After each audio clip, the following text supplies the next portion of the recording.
In the summer, the mountains of the Sierra Nevada come to life with thriving plant and animal species, some of which can be turned into nutritious food.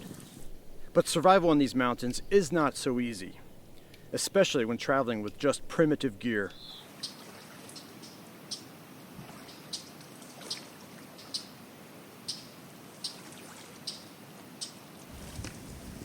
Buckskin clothes, a burden basket containing 2 hides for bedding, a fish net, and a basket of acorns. In my hand is a sharp-pointed walking stick with a bow drill fire kit and fishing rod secured to it. Also, I'm carrying a calabash bottle gourd for water and a buckskin bag that contains extra cordage, fishing line and hooks, pine pitch glue, a bone, stone cutting flakes, and a small clay teacup. On my way, I find a yucca plant with a dry flower stalk which will be good for starting a fire.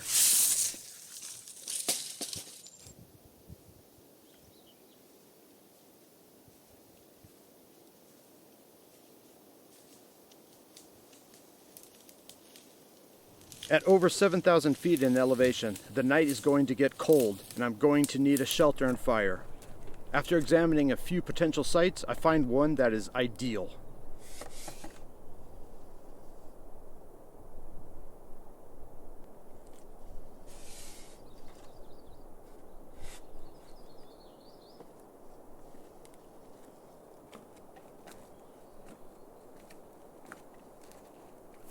The characteristics I look for in a temporary shelter are that it be on a south or east facing slope, mostly made of rock, large enough that I can lie flat inside, but small enough to easily heat with a small fire, and that it be free of rodent feces, spiders, and ants. The space under this boulder fits the description almost perfectly. After a little remodeling, it will be ready for the night.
There are a lot of highly flammable pine needles on the floor of the shelter. Covering them with this cowhide adds an extra level of safety and comfort.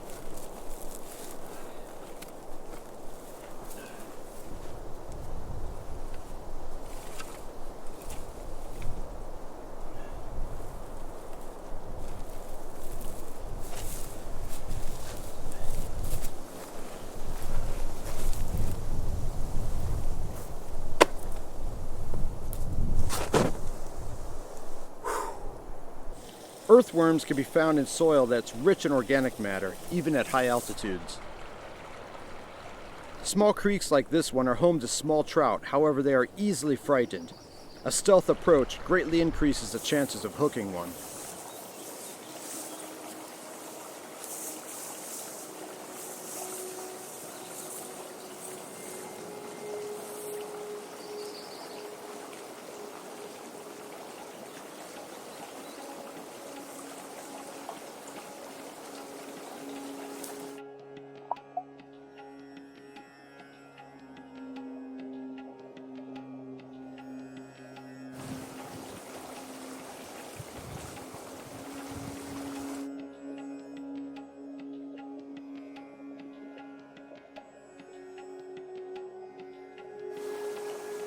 I had seen several small fish in this part of the creek, but the placement of the underwater camera seems to have spooked them too much, so I won't be using it anymore.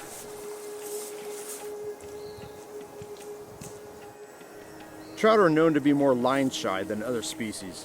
The high visibility of this handmade cordage fishing line makes fishing for trout much more challenging.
Frustrated, I was about to quit because the day will soon be coming to an end.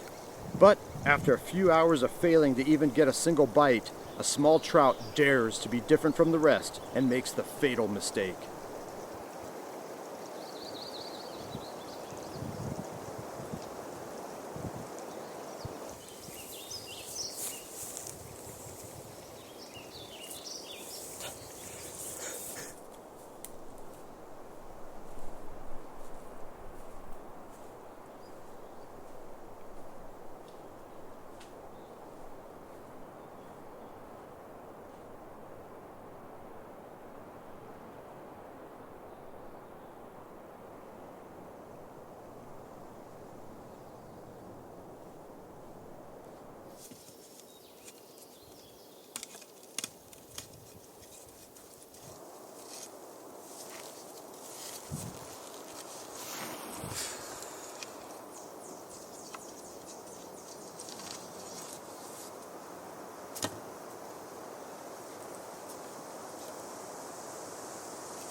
I like to always have some dry yucca stalk with me because of its extremely low ignition temperature. But I'm not going to start the fire yet. I'm just getting the materials ready. Now I am going to prepare some acorn flour.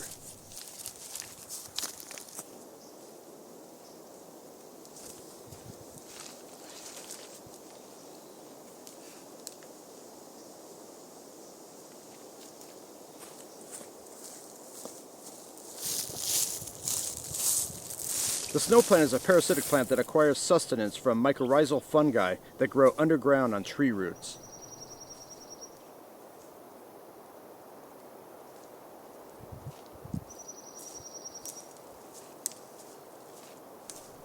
Earlier in the day, while looking for a suitable shelter, I was also looking for mortar holes in these rocks. I didn't find any, but I found a natural shallow depression in this one that can be used to grind acorns into flour.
These acorns are from last year's harvest.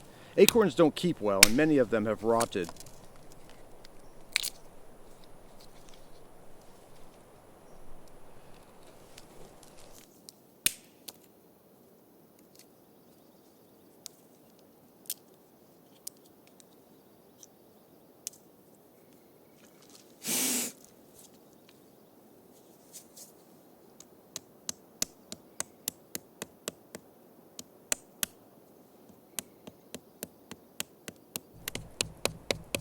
When grinding the acorns into flour, I'm extremely careful to not hit stone on stone to avoid getting tiny rock particles mixed in the flour.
When all the acorns have been sorted through and the good ones ground into flour, it's time for the next step in the process: leaching.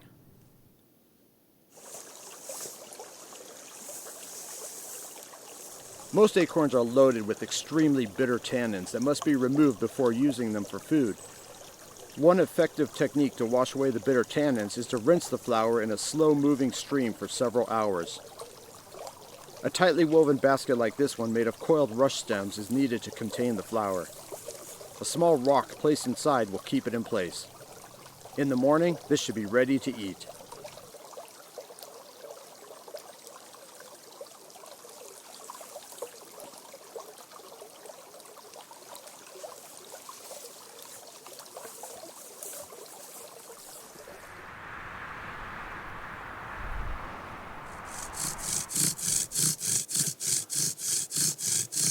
I decided to use the bow drill method this time because my hands are beginning to produce blisters from doing the hand drill the day before.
Usually a yucca stalk like this one will ignite very easy, but for some reason I'm being denied its blessing today.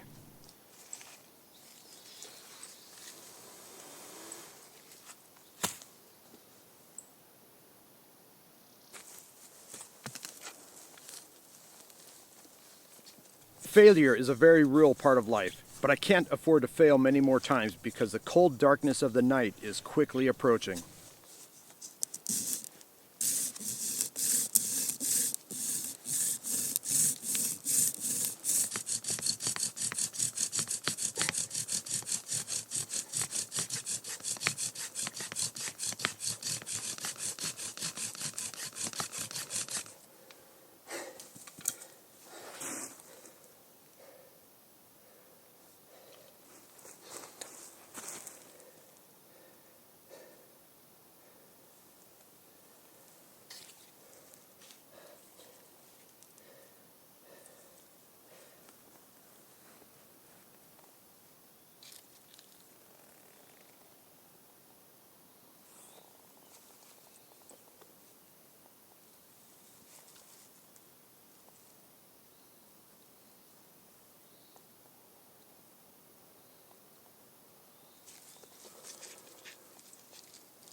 While the outside temperature plummets, this fire effectively heats the interior of this tiny rock shelter. The stone wall of the fireplace directs the heat toward me, and that heat is captured and stored by the large boulder.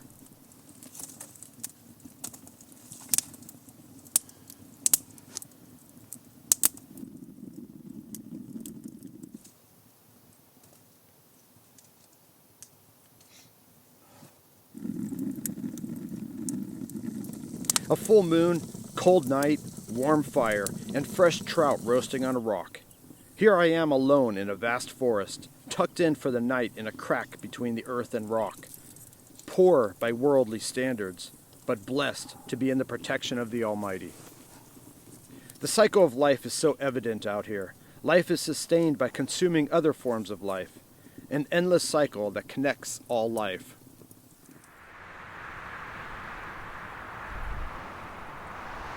The hour before sunrise is the coldest of the night. With temperatures barely above freezing, it is hugely beneficial to have a shelter with the entrance positioned towards the east where the sun rises. This way, the first rays of light of the new day instantly provide much needed warmth.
Now I am going to retrieve the basket of acorn flour from the creek.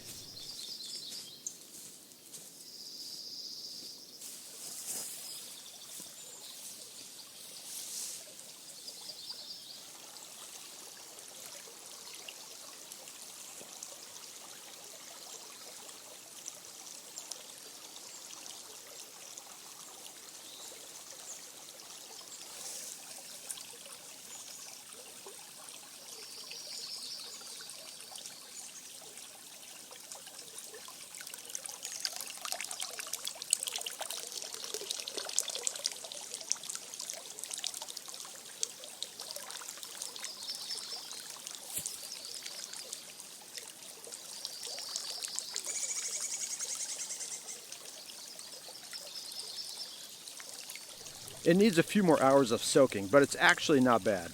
The warmer the water, the faster the leaching process. I'm hungry, so I'm going to eat it.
Acorn flour can be eaten raw or cooked. I regularly eat it both ways. For many native tribes, acorns were the most important food. They are high in nutrients like other nuts, especially fats and proteins.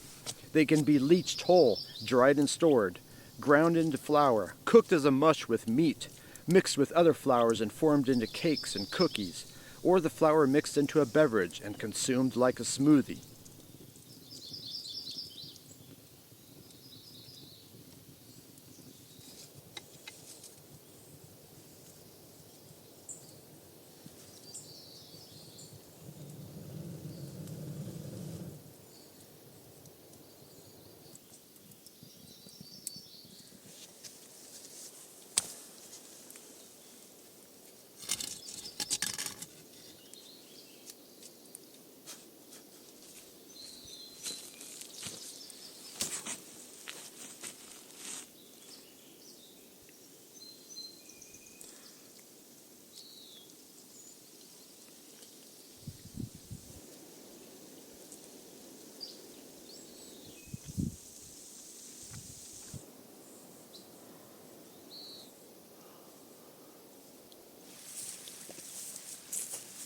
Medicinal plants can be found all over these mountains. One common medicinal herb is yarrow.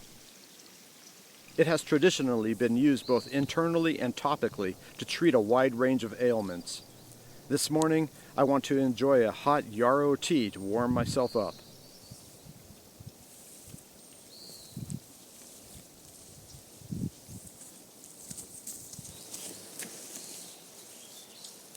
Dandelion is also plentiful out here and packed with vitamins and minerals.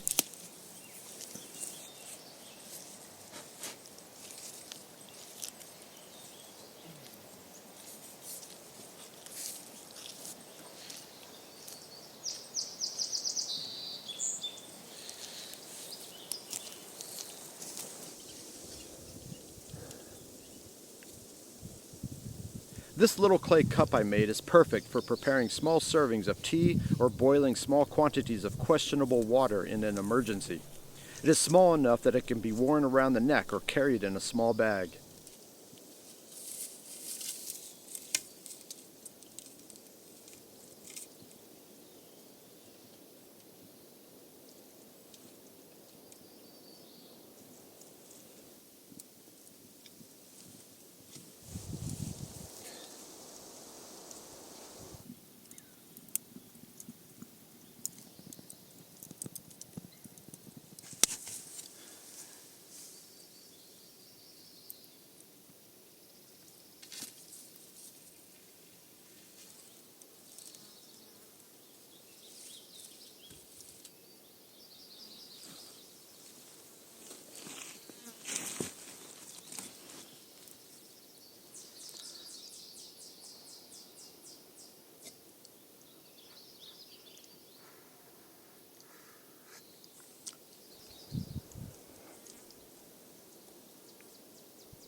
It's so important to fully extinguish and smother a fire before leaving a site.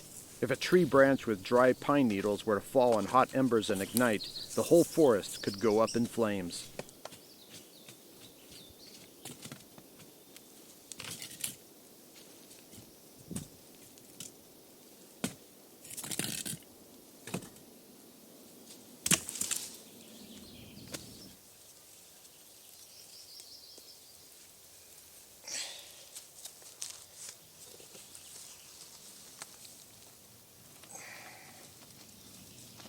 Carrying a burden basket with a strap across the forehead may appear to be extremely uncomfortable or even painful, but actually it's not.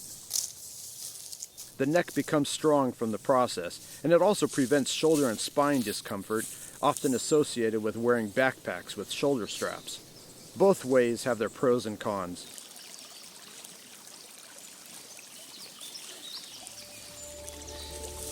As this portion of my journey comes to an end, I am reminded again of how the provisions of nature are available to those willing to take the time to observe, learn, and practice the skills once so common among people so long ago.